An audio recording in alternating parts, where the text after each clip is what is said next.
नमस्कार विद्यार्थी मित्रांनो आणि पालक मंडळींनो, मी संतोष बोडेवार आपले स्वागत करीत आहे विद्या कोचिंग क्लासेसमध्ये. आपल्याला माहीतच आहे की नवोदय परीक्षा 13 डिसेंबर 2025 ला झालेली आहे. त्याच्यानंतर विविध माध्यमातून आपण हे पण पाहिलं की आपल्याला मार्क किती भेटणार आहे. मार्क किती भेटल्याच्या नंतर आपण हे असा एक व्हिडिओ बनवला होता की तुमची कट ऑफ तुमच्या कॅटेगरीनुसार किती राहणार आहे. त्याचप्रमाणे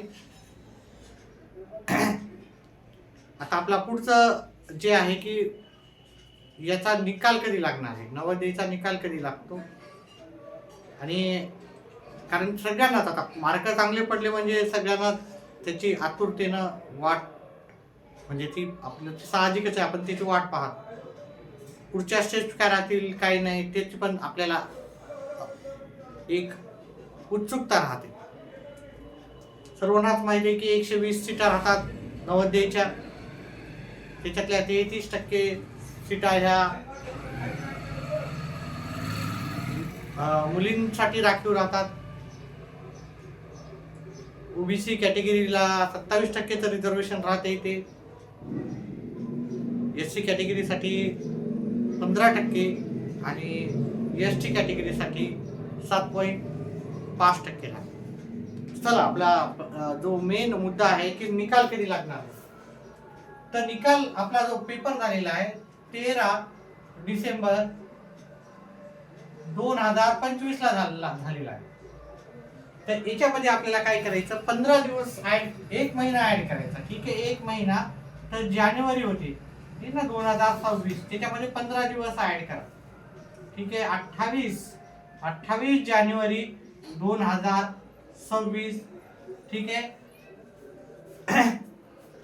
ही दिनांक रिझल्ट लागण्याची असू शकते. आता हे गॅरंटेड नाही की 28 तारखेलाच लागेल असं सांगत नाही.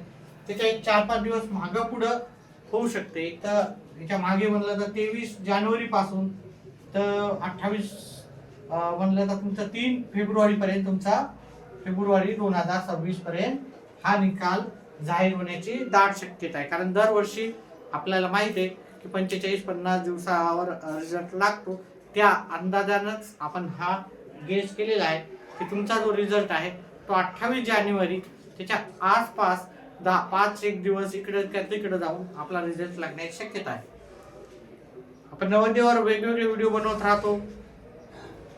याची डॉक्युमेंट काय लागणार आहे, तुमचा नंबर लागल्यावर नवोदयमध्ये मुलांची संख्या किती असते, मुलींची किती असते, कॅटेगरी वाईज सगळे मार्क किती राहतात, त्याचे सर्वांचे व्हिडिओ आपण बनवत राहतो. रिझल्ट लागल्यावर तुम्हाला कसं कळते काय नाही ते सर्व व्हिडिओ आपण बनवत राहतो. त्याच्यासाठी तुम्ही व्हिडिओला लाईक करा, चॅनलला सबस्क्राईब करा, जे पण नवीन असतील ते, आणि आपले व्हिडिओ पाहत जा. व्हिडिओला फक्त लाईक करू नका, तर त्याच्यानंतर हाईप एक ऑप्शन येते त्याला पण टिक करा. आतापुरतं एवढंच. नवीन माहिती घेऊन मी तुमच्यापर्यंत येतच राहणार आहे रिझल्ट लागेपर्यंत. व्हिडिओ तसे पाहत जा. व्हिडिओ पाहिल्याबद्दल धन्यवाद.